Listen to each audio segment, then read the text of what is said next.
সুপ্রিয় চাকরিপ্রত্যাশী ওয়াইপুনারা job previous চ্যানেলে আপনাদের স্বাগতম।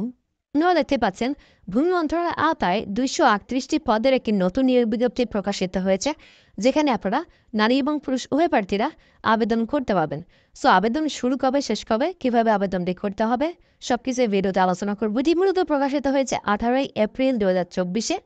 সো এখানে বলা আছে ভূমি মন্ত্রণালয়ের রাজস্ব খাতভুক্ত ব্যবস্থাপনা বিভাগে নিয়োজিত শূন্য পদের বিপরীতে জাতীয় বেতন স্কেল 2005 নিম্নোক্ত স্থায়ী পদে সরাসরি জনবল নিয়োগের লক্ষ্যে পদের পাশে বর্ণিত শর্তে প্রকৃত বাংলাদেশী নাগরিকদের নিকট হতে এই যে ওয়েবসাইট আছে midland.telica.com অবধি এই ওয়েবসাইটের মাধ্যমে আবেদন গ্রহণ করার জন্য বলা হলো।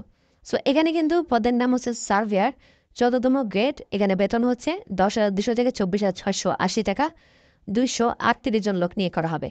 শিক্ষাগত যোগ্যতা দেওয়া আছে কোনো স্বীকৃত কারিগরি শিক্ষা বোর্ডের অধীন সার্ভে ইনস্টিটিউট হতে 4 বছর মেয়াদের ডিপ্লোমা ইন ইঞ্জিনিয়ারিং পরীক্ষায় উত্তীর্ণ হতে হবে।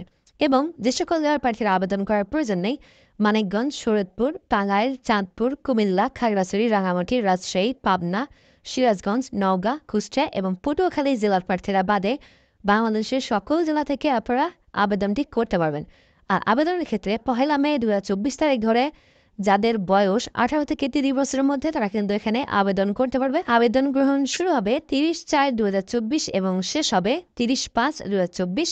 আপনারা এখানে কিন্তু 1 মাসের একটু বেশি সময় পাচ্ছেন আবেদন করার জন্য। আর একটা বিষয় বলা আছে, যাদের মুক্তিযোদ্ধা কোটা আছে তারা কিন্তু এখানে বিশেষভাবে একটা সুযোগ পাবেন। তো অন্যান্য প্রার্থীরা আবেদন করতে পারবেন, যাদের কোটা আছে তারা তো আবেদন করতেই পারবেন, ঠিক আছে।